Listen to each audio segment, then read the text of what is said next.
Mami. Paalam mo sa akin. Pupuntahan mo si Eunice. Bakit ka nagsinungaling sa akin? Mami, huwag niyo naman po ang pagalitan dito. At bakit hindi kita papagalitan? Kapag tungkol kay Karina, lagi kang gumagawa ng masama.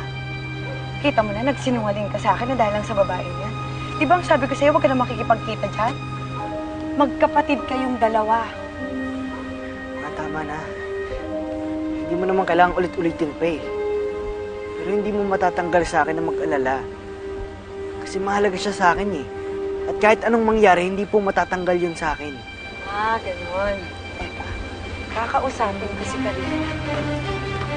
Karina! Ma! Karina! Huwag ka nang gumawa ng skandalo. Karina! Ma! Hindi ba nakakaya, ma? Karina! Anong ginagawa mo dito? Wow!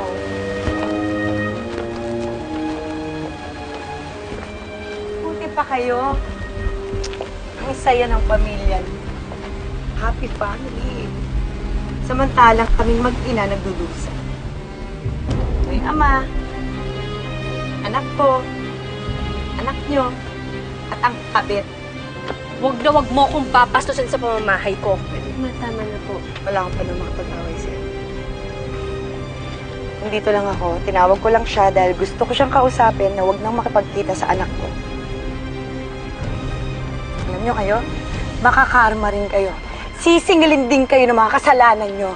Masisira din ang pamilya nyo katulad na nangyari sa pamilya ko. Mami,